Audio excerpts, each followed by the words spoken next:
ഏറ്റവും സ്നേഹിക്കുന്ന എൻ്റെ ഒരു ടീച്ചർ, എൻ്റെ കുഞ്ഞിലെ പഠിപ്പിച്ചൊരു ടീച്ചർ ആ ചിത്രത്തിൻ്റെ ആ രൂപത്തിൽ നിന്ന് ഇറങ്ങി വരുന്നു. എന്നോട് പറയുന്നു, 6 മാസം കഴിഞ്ഞ് 3-ാമത്തെ തീയതി നീ ദൈവത്തെ കാണും എന്ന് പറഞ്ഞിട്ട്. അപ്പം എനിക്കത് ചിരിച്ചുകൊണ്ടല്ല പറയുന്നത്. അനുഗ്രഹങ്ങൾ ചൊരിഞ്ഞു കൊണ്ടിരിക്കുന്ന ഈ അമ്മയുടെ മുമ്പിൽ എന്നെയും കുടുംബത്തെയും സാക്ഷ്യം പറയാൻ ഉയർത്തിയതിന് ഈശോയ്ക്കും പരിശുദ്ധ അമ്മയ്ക്കും 1000 നന്ദി സമർപ്പിക്കുന്നു. എൻ്റെ പേര് മിൻസി. ഇതെൻ്റെ മൂത്ത മോള്. 2-ാമത്തെ കുഞ്ഞ് അമ്മ. ഞാൻ വരുന്നത് മേപ്പാടി ചൂരൽമലയിൽ നിന്നാണ്. എൻ്റെ ആദ്യത്തെ സാക്ഷ്യം, ഞാൻ ആദ്യമായിട്ട് ഉടമ്പടി എടുത്തത് 28/3/2023 മാർച്ച് 28-ാം തീയതിയാണ് എടുത്തത്. വരാനുണ്ടായിരുന്ന സാഹചര്യം, മോൾക്ക് എപ്പോഴും മോഷൻ പോകുന്നൊരു അസുഖമായിരുന്നു. ആദ്യം വലിയ പ്രശ്നമായിരുന്നില്ല. പിന്നെ അത് സിവിയറായി. അവൾക്ക് മോഷൻ പോകുന്ന സ്ഥലത്തെല്ലാം തൊലിയൊക്കെ പോയി ഭയങ്കരമായിട്ട് കുഞ്ഞ് കരയാൻ തുടങ്ങി. അപ്പോഴാണത് ശ്രദ്ധിച്ചത്. അവിടുത്തെ തൊലിയൊക്കെ പോയി ഭയങ്കരമായിട്ട് ആ രോഗം കൂടിയിട്ടുണ്ടായിരുന്നു. മോള് നിർത്താതെ കരച്ചിലായിരുന്നു 2-3 ദിവസം. അങ്ങനെ വേഗം ഞങ്ങളൊരു 9 മാസത്തോളം കോഴിക്കോട് ഹോസ്പിറ്റലിൽ ചികിത്സിച്ചതാണ്. ഇവളുടെയും എപ്പോഴും ഈ മോഷൻ പോകുന്നതിന് അതിനൊരു മാറ്റം ഉണ്ടായിരുന്നില്ല. പിന്നെയാണത് സിവിയറായി അങ്ങനെ ഒരു രോഗമായി മൂർച്ഛിച്ചത്.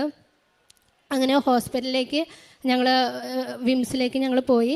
അവിടുന്ന് ഡോക്ടർ പറഞ്ഞു, ഇനി നിങ്ങൾ വേറൊരു ഹോസ്പിറ്റലിലേക്ക് മാറി കാണിക്കൂ, മുക്കം എന്ന് പറഞ്ഞൊരു ഹോസ്പിറ്റലിലേക്ക് മാറി കാണിക്കൂ എന്ന് പറഞ്ഞു. അങ്ങനെ ആ രാത്രിയിൽ ഞാൻ സങ്കടത്തോടെ ഇരുന്ന്, കുഞ്ഞ് ഉറങ്ങുന്നില്ല, അവൾ നിർത്താതെ കരയുന്നു. അപ്പോൾ സങ്കടത്തോടെ ഇരുന്ന് ജപമാല ചൊല്ലിയിട്ട്, കുഞ്ഞിൻ്റെ രോഗം മാറാനല്ല പ്രാർത്ഥിച്ചത്, എനിക്ക് കൃപാസനം എന്ന് പറയുന്നൊരു ദേവാലയം ഉണ്ടല്ലോ, എനിക്ക് അവിടെ പോകണം. ഒരു കാര്യമല്ല, 1000 കാര്യങ്ങൾ എനിക്ക് നടക്കുമല്ലോ. അപ്പം എനിക്ക് ഉറപ്പായിരുന്നു കൃപാസനത്തിൽ വന്നാൽ എൻ്റെ മകൾക്ക് സൗഖ്യം ലഭിക്കും എന്നുള്ളത്. പക്ഷേ നമ്മൾ വീട്ടിലത് ഞാനൊരു ഓർത്തഡോക്സ് കുടുംബമാണ്. അപ്പോൾ വീട്ടിൽ സംസാരിച്ചത് അവിടെ നിന്ന് വരുന്നത് കുറച്ച് പ്രശ്നമാണ്. അപ്പോൾ നമ്മളത് വീട്ടിൽ സംസാരിച്ചപ്പോൾ ആദ്യം സമ്മതിച്ചിട്ടുണ്ടായിരുന്നില്ല. അപ്പോൾ കുഞ്ഞിന് ഞാൻ പറഞ്ഞു, കൃപാസനത്തിൽ ചെന്നാൽ ആ രോഗം മാറും എന്നുള്ള കാര്യം എനിക്ക് പൂർണ്ണമായി ഉറപ്പാണെന്ന് പറഞ്ഞു. അങ്ങനെ ഒരു രാത്രിയിൽ ഹസ്ബൻഡ് കുറച്ച് സമ്മതിക്കാതിരുന്ന ഒരു ദിവസമായിരുന്നു. അന്ന് രാത്രിയിൽ ഞാൻ ജോസഫ് അച്ഛനെ സ്വപ്നം കണ്ടു. അച്ഛനൊരു അപകടം, അച്ഛൻ്റെ കുറച്ച് ഇൻ്റർവ്യൂകൾ ഞാൻ കാണുമായിരുന്നു. അപ്പോൾ അച്ഛന് കുറച്ച് അസുഖങ്ങളുള്ളതൊക്കെ ആയിട്ട് ഇങ്ങനെ എനിക്ക് ആ സങ്കടപ്പെട്ട് ഇങ്ങനെ കിടന്നപ്പം അച്ഛനെന്തോ സംഭവിക്കുന്നതായിട്ടാണ് ഞാൻ സ്വപ്നം കാണുന്നത്. അപ്പോൾ ഞാൻ വേഗം എഴുന്നേറ്റിട്ട് പറഞ്ഞു, അച്ഛനാണ് ഞാൻ വിചാരിച്ചത്, ഇവിടെ അച്ഛൻ സൗഖ്യവരാധന ഉണ്ടെന്നാണ് വിചാരിച്ചുകൊണ്ടിരുന്നത്. അപ്പോൾ അച്ഛൻ എന്തോ സംഭവിക്കും, നമുക്ക് എന്തായാലും പോകണമെന്ന് പറഞ്ഞു. അങ്ങനെയാണ് മാർച്ച് 28 ഇവിടെ വരുന്നത്. ഉടമ്പടി എടുത്ത് 8 ദിവസം കഴിഞ്ഞ്, 8 ദിവസമല്ല, ഞാനൊരു 5 ദിവസം കഴിഞ്ഞപ്പോഴത്തേക്കും ആദ്യം നമ്മുടെ പ്രാർത്ഥനയുടെ സമയം കഴിഞ്ഞ് നമ്മുടെ പ്രത്യക്ഷീകരണ പ്രാർത്ഥന സന്ധ്യയിലുള്ള പ്രാർത്ഥന ചൊല്ലിക്കൊണ്ട് ആ ബുക്കൊക്കെ എടുത്ത്, മാതാവിൻ്റെ രൂപവും ബുക്കൊക്കെ എടുത്ത് ഞാൻ വന്നുകൊണ്ടിരിക്കുമ്പോൾ പുറത്ത് ബെല്ലടിച്ചു. അപ്പം ഞാൻ ഹസ്ബൻഡിനോട് പറഞ്ഞു, ആരാണെങ്കിലും ഒരു 5 മിനിറ്റ് വെയിറ്റ് ചെയ്യൂ, ഈ പ്രാർത്ഥന കഴിഞ്ഞിട്ട് അവരോട് പറയാൻ പറഞ്ഞു. പക്ഷേ അവർ വന്നിട്ട് പറഞ്ഞു, നിങ്ങൾ മുക്കത്ത് വേറെ ഹോസ്പിറ്റലൊന്നും പോകണ്ട, നമ്മുടെ വയനാട്ടിൽ തന്നെ ഒരു ഗാസ്ട്രോ സർജനുണ്ട്, അവരെ ഒന്ന് കാണിക്കുമെന്ന് പറഞ്ഞു. അപ്പോൾ ശരിക്കും ഞാൻ മാതാവിൻ്റെ ഈ രൂപത്തിലെ ഈ ഫോട്ടോയിലേക്കാണ് നോക്കുന്നത്. അപ്പോൾ മാതാവ് പറയുന്നതായിട്ട് തന്നെയാണ് എനിക്കത് തോന്നിയത്. അങ്ങനെ പിറ്റേ ദിവസം തന്നെ ഞങ്ങൾ പോകുന്നു. അവിടുന്ന് ഡോക്ടർ ഇതുവരെയും 1 വർഷത്തോളം ചികിത്സിച്ച മരുന്നേ അല്ല അവൾക്ക് സജസ്റ്റ് ചെയ്തത്.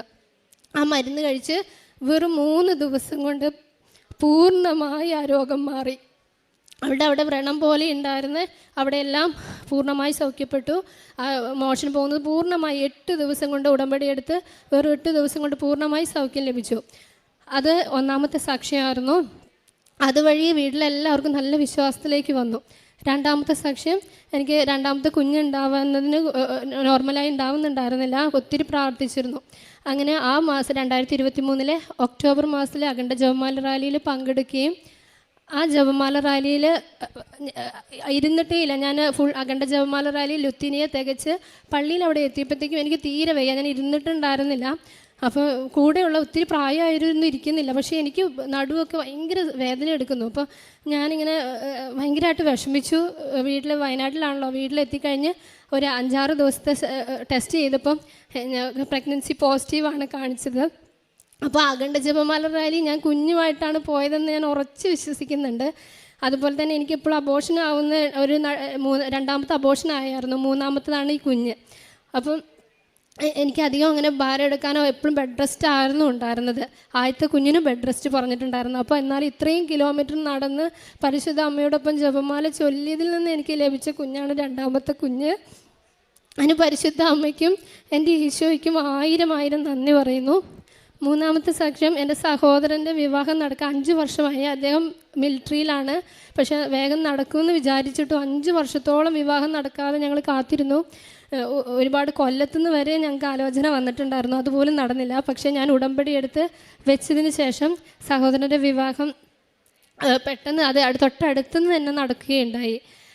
ഒരു 10 കിലോമീറ്റർ അടുത്തുനിന്ന് തന്നെ ഞങ്ങളുടെ സഹോദരൻ്റെ വിവാഹം നടന്നു. നാലാമത്തെ സാക്ഷി എന്ന് പറയുന്നത്, നിങ്ങൾക്കറിയാലോ ചൂരൽമലയിൽ ഉരുൾപൊട്ടലുണ്ടായത്. അതിൽ ഞാൻ ഈ ഉടമ്പടി എടുത്തതിൻ്റെ ഉടമ്പടി അവസാനിച്ചിരുന്നു.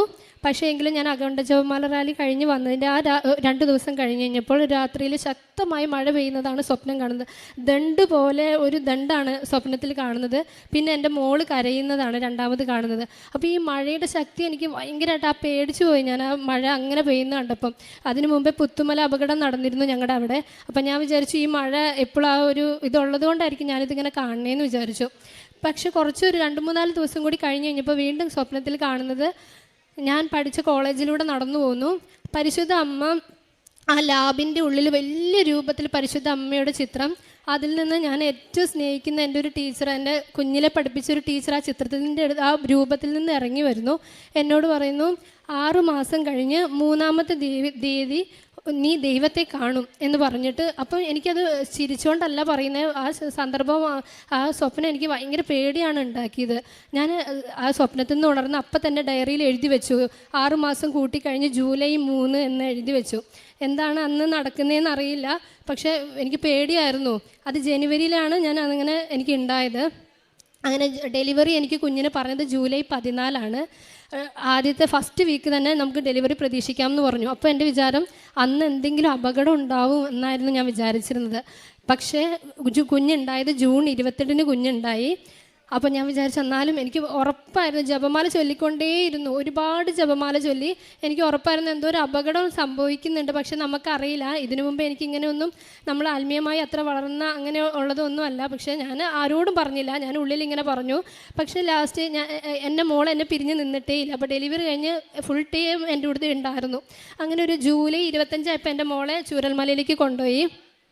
സൂചിപ്പാറ അടുത്താണ് ഞങ്ങളുടെ ചുരമലയിൽ 1 കിലോമീറ്റർ സൂചിപ്പാറയാണ് ഞങ്ങളുടെ സ്ഥലം. അപ്പോൾ മോളെ കൊണ്ടുപോയി കഴിഞ്ഞപ്പോഴത്തേക്ക് എനിക്ക് പേടിയായി. ഇനി 3 എന്ന് പറയുന്ന ഡേറ്റും ജൂലൈ ഒന്നും എനിക്കിങ്ങനെ പേടിയായി. ഞാൻ ഒരു 27-ാം തീയതി മോളെ വിളിച്ചിട്ട് പറഞ്ഞു, എന്നെ എത്രയും വേഗം മോളെ എൻ്റെ വീട്ടിൽ കൊണ്ടുവരണം, എൻ്റെ അടുത്ത് എനിക്ക് അവളെ കാണണം എന്ന് പറഞ്ഞു. അപ്പോൾ പറഞ്ഞു അവൾക്ക് കുഴപ്പമില്ല എന്ന് പറഞ്ഞു. അപ്പോൾ ഞാൻ പറഞ്ഞു, ഞാൻ ഇങ്ങനെ ഒരു ഡേറ്റ് കാണുന്നുണ്ട്, എനിക്ക് പേടിയാവുന്നു, അവിടെ ശക്തമായ മഴയല്ലേ എന്ന് പറഞ്ഞു. അങ്ങനെ ഹസ്ബൻഡിൻ്റെ അമ്മ 27-ാം തീയതി രാവിലെ മോളെ വീട്ടിൽ കൊണ്ടുവന്നാക്കി. അവിടെ സംഭവം നടക്കുന്നത്, ഉരുൾപൊട്ടൽ നടക്കുന്നത് ജൂലൈ 30 അപ്പോൾ എനിക്ക് കാണിച്ചു തന്നത് ജൂലൈ 3 എന്ന് പറയുന്നൊരു ഡേറ്റാണ് കാണിച്ചു തന്നത്. അപ്പോൾ ആ സമയത്ത് നിങ്ങൾക്കറിയാവുന്നതുപോലെ തന്നെ വളരെ ഭീകരമായൊരു അന്തരീക്ഷമായിരുന്നു. കുഞ്ഞ് ഞാനില്ലാതെ ഒരുപാട് ഭയപ്പെട്ടു പോയേനെ. ആ സമയത്തെല്ലാം പരിശുദ്ധ അമ്മ ഞങ്ങളെ കൈകളിൽ താങ്ങി.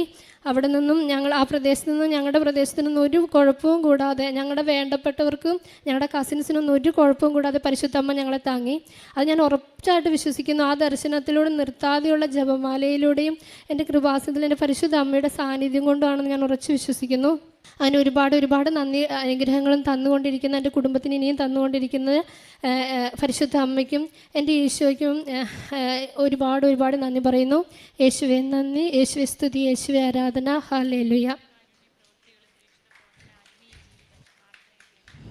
കാരുണ്യ പ്രവർത്തനങ്ങൾ പൊതിച്ചോറ് കെട്ടി ഞാൻ കൊണ്ടു കൊടുക്കുമായിരുന്നു.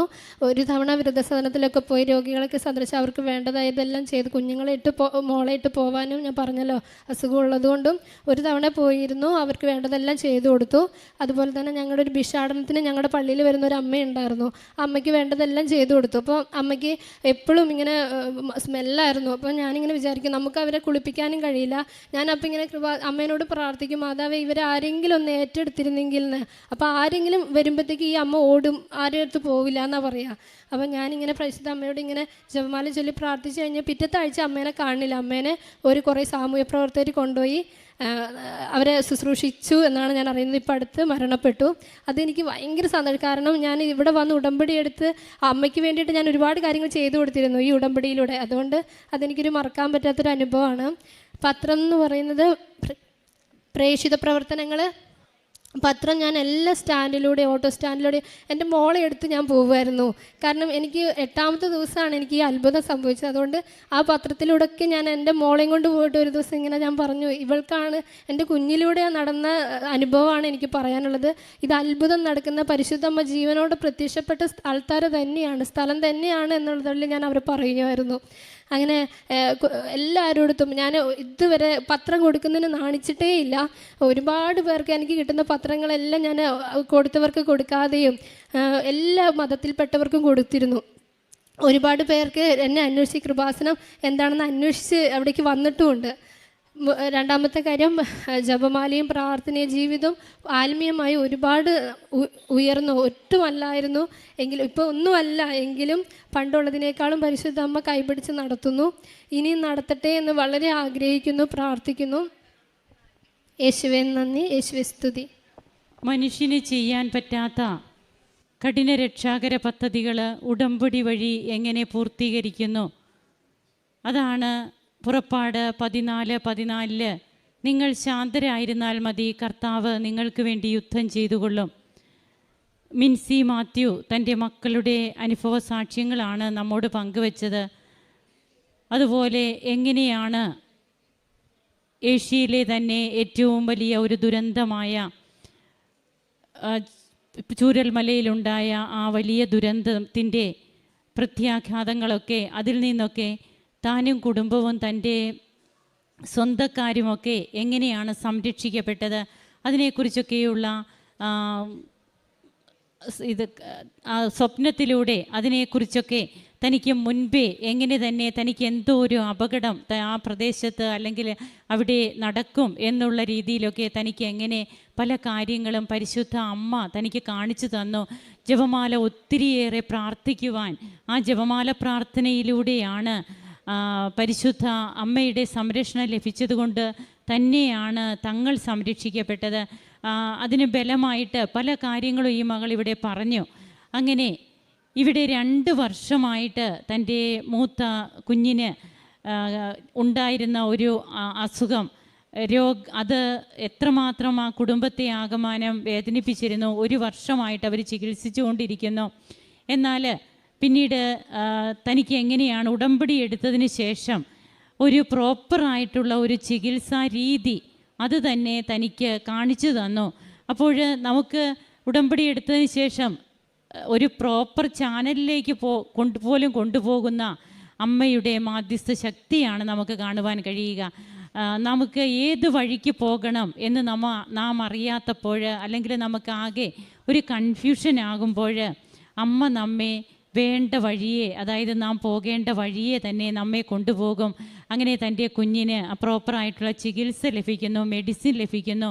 അങ്ങനെ ആ മകൾക്ക് സൗഖ്യം ലഭിച്ചു. പിന്നീട് 8 ദിവസത്തിനുള്ളിൽ 2 വർഷമായിട്ടുള്ളത്, 1 വർഷം ചികിത്സിച്ചിട്ട് ഭേദമാകാത്തത് 8 ദിവസം കൊണ്ട് നടക്കുകയാണ്. ഇവിടെയല്ലേ സമയച്ചുരുക്കവും ഭാരലഘുത്വവും ഒക്കെ നമുക്ക് അനുഭവിക്കാൻ കഴിയുക.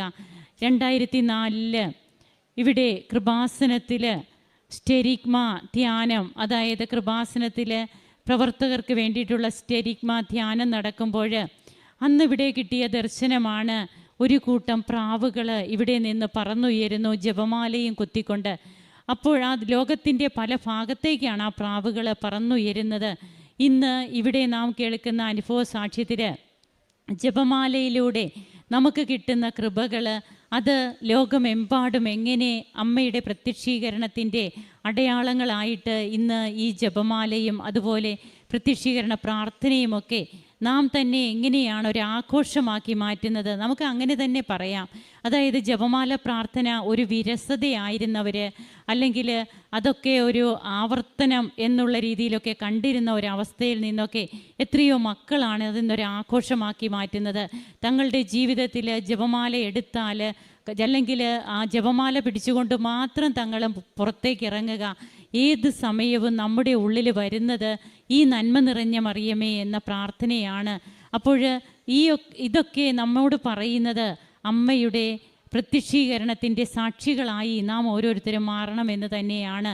അതിനു വേണ്ടിയിട്ടാണ് നാം നിയോഗം വെച്ച് പ്രാർത്ഥിക്കേണ്ടത്. പരിശുദ്ധ അമ്മയുടെ പ്രത്യക്ഷീകരണം തിരുസഭ ഏറ്റെടുക്കുവാനും നാം ഒക്കെ അനുഭവിക്കുന്ന ഈ ഫലങ്ങൾ അത് തിരുസഭയിലൂടെ അനേക ആയിരങ്ങളിലേക്ക് എത്തണം. ഇനിയും ലോകത്തിൻ്റെ അതിർത്തിയോളം സുവിശേഷം പ്രസംഗിക്കുവാനായിട്ട് നമ്മോട് അരുളി ചെയ്ത ഈശോയുടെ ആ സാക്ഷികളാകുവാനായിട്ട് നമുക്ക് കഴിയണം. അങ്ങനെ പിന്നീട് തൻ്റെ ജീവിതത്തിലൊക്കെ വന്ന മാറ്റങ്ങൾ, തനിക്കിന്ന് ആത്മീയ ജീവിതം എത്രമാത്രം വിലപ്പെട്ടതാണ്. അതുപോലെ രണ്ടാമത്തെ കുഞ്ഞിൻ്റെ കാര്യവുമൊക്കെ പറയുന്നുണ്ട്. എത്രമാത്രം റിസ്കി ഫാക്ടേഴ്സാണ് ഇവിടെ പരിശുദ്ധ അമ്മയുടെ മധ്യസ്ഥതയിലേക്ക് നാം കൊണ്ടുവരുമ്പോൾ അതൊക്കെ ഒരു തൂവൽ സ്പർശം പോലെ അമ്മ ഏറ്റെടുക്കുന്നത്. നമുക്ക് കരങ്ങളടിച്ച് ദൈവത്തെ ആരാധിക്കാം. ഈശോയ്ക്കും അമ്മയ്ക്കും നന്ദി പറയാം. അത്യപൂർവ ദൈവാനുഭവം.